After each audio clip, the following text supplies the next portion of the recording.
Have you ever heard of a dance piece called The Other Witch? Can't say that I have. Yeah, most people haven't. It's not about brewing potions or anything Halloween-y. Okay. It's actually inspired by this piece called Hexentanz. Hexentanz. Yeah, it's German for witch dance. Interesting. And get this, it premiered all the way back in 1914. Wow. But here's the thing, it's still crazy relevant today. Really? A dance piece from 1914 speaking to us now. Tell me more. Well, that's what's so fascinating about The Other Witch. The choreographer, Nejla Yatkin, she found a way to make this over a century-old piece resonate with a modern audience. That's quite a feat. How'd you pull that off? Well, she's dealing with these really universal themes, like feeling like an outsider. Ah, otherness. Exactly. And then there's transformation and, oh yeah, even the power of the witch, all woven together through dance. Okay, now you got my attention. It sounds like she's built a bridge across a century, connecting history with the anxieties we face today. That's a great way to put it. And we're not just talking about the dance itself. We'll actually be tracing The Other Witch from its virtual debut, which happened during the peak of the pandemic, Oh, wow. to its upcoming live premiere. Talk about resilience. Yatkin and so many other artists really used the isolation of that time as a creative springboard. It's pretty amazing. Yeah, it'll be interesting to get a glimpse into that process. Okay, but before we get ahead of ourselves, let's rewind to the OG dance. Okay? Who was Mary Wigman and what was her Hexentanz all about? All right. So picture this. Early 20th century Germany, a time of incredible societal change, right? Mary Wigman, a true dance pioneer, especially for women, premieres Hexentanz. Now, here's what's really interesting. Her piece evolves alongside this shifting political landscape from a constitutional monarchy to the Weimar Republic and eventually the rise of the Nazi regime. Intense. Each iteration of the dance, it becomes a reflection of those times. Wow, it's like art imitating life in its most literal sense. Absolutely. And in the midst of it all, Wigman, she chooses the witch to embody otherness. Which was a pretty daring move back then. Oh, absolutely. This wasn't just dance. It was defiance against societal norms, confronting all those anxieties of the time, particularly surrounding women who challenged the status quo. It really makes you think about how women who broke boundaries throughout history were often labeled as other, ostracized, even feared. Sounds eerily familiar. Well, it certainly resonates, even today. Now, fast forward to Nejla Yatkin. Growing up in Berlin as the child of Turkish immigrants, she understands that feeling of otherness firsthand. She's carrying that theme forward, but through the lens of her own experience, which is so powerful. It is. What I found fascinating was how Berlin at the time was this melting pot, but also a place where cultural differences could make you feel like an outsider. Precisely. It's that duality, that push and pull of belonging and otherness that's at the heart of Yatkin's story. Imagine navigating a childhood between your family's Turkish heritage and the progressive, almost radical atmosphere of Berlin in those days. It's incredible that she channels all of that into her art, into The Other Witch. It's powerful stuff. What I find particularly intriguing is how she approached reimagining Hexentanz. This wasn't just about recreating steps, it was about connecting with the essence of Wigman's work on a deeper level, a more kinesthetic level, you could say. Like an archaeologist, but for dance. Exactly. She dug into the very movement and the emotion behind it all. Yes, and her tool for this excavation, her tool for understanding was breath. Breath. Yes, both Wigman and Yatkin believed in the power of breath control.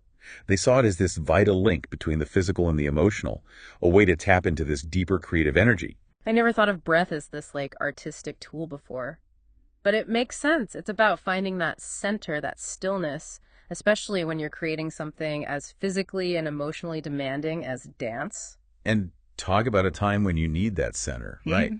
Right when Yatkin was deeply immersed in creating The Other Witch, the world plunges into the chaos of the pandemic. Lockdowns happen, and suddenly she's forced to find a new way to create. It really forced her to go inward, It's like the pandemic, with all its limitations, actually became another layer of inspiration for the piece. It's incredible, isn't it? It really speaks to that resilience that artists have. Totally.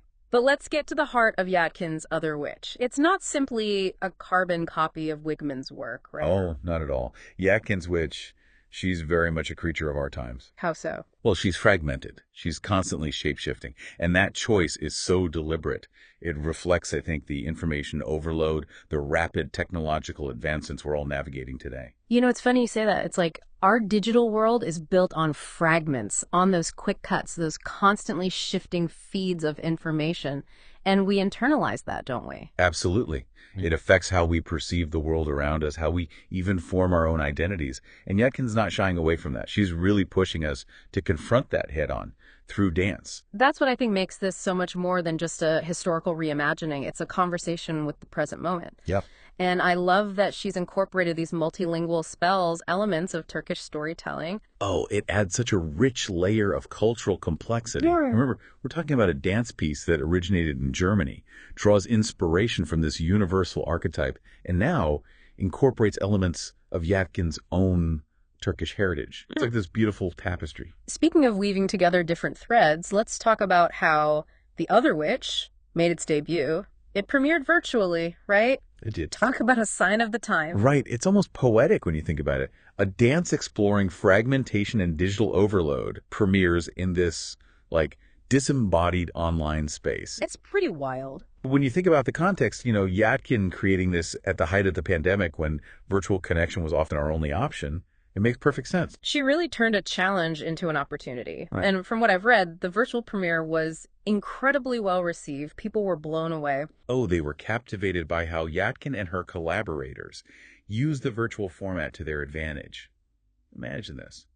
Multiple images of Yatkin on screen, these constantly shifting perspectives, this incredible interplay of light and shadow, all designed to really draw you into this digital world she'd created. It's like film and dance merging into this entirely new art form. It's so creative. It really is, and I think the virtual format actually amplifies the themes of The Other Witch, in a way. How so? Well, think about how technology, especially during the pandemic, both connected and isolated us. Right, we were all craving connection, but we were also bombarded with information. And that, kind of ironically, often made us feel more alone. It's like that feeling of otherness, of not quite belonging, was almost magnified online. You hit the nail on the head.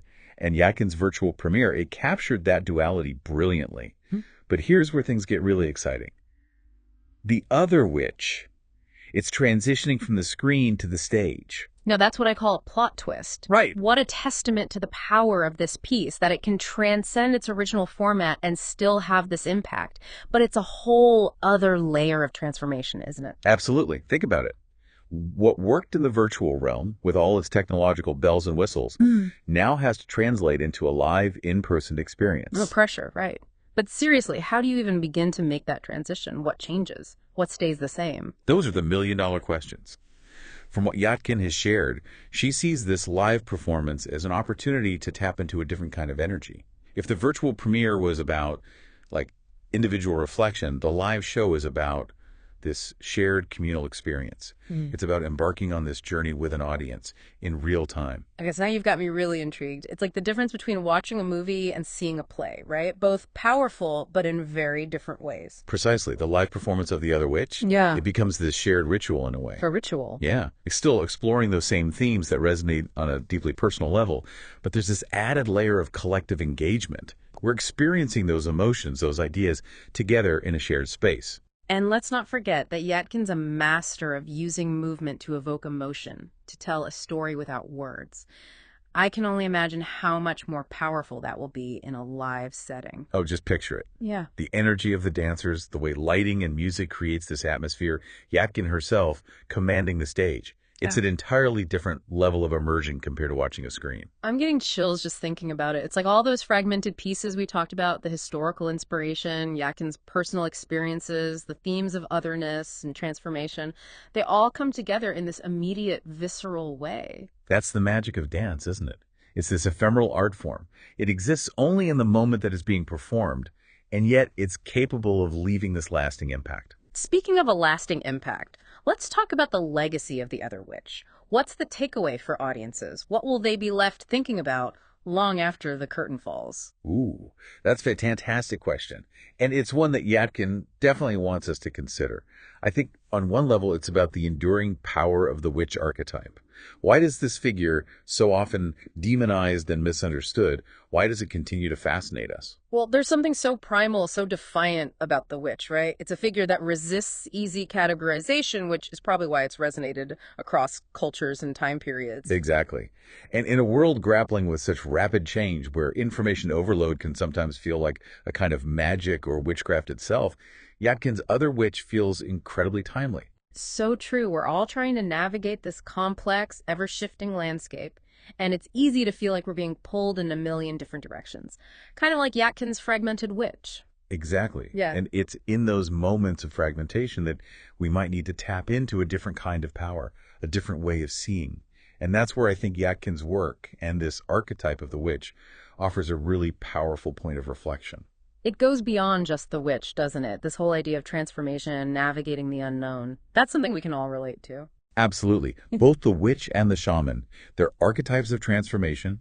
They represent those figures who can kind of walk between worlds, who embrace change, uncertainty. And in a way, that's what Yatkin has done throughout her career, would you say? I mean, she's pushed boundaries, challenged norms, and now brought this incredible piece to life, both in the virtual and physical realms. Talk about a full circle moment. Okay, so imagine this. The lights dim, the audience hushes, there's this electric anticipation in the air, the curtain falls on the other witch.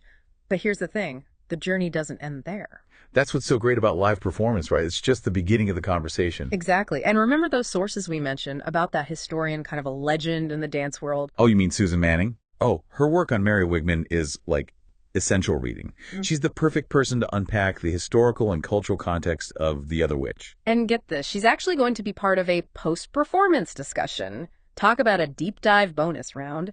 I can only imagine the insights she'll bring, especially considering her work on how dance intersects with politics and societal change. Oh, absolutely. Yeah. She'll be able to draw these fascinating parallels between Wigman's era, a time of just immense change and upheaval in Germany, and our own.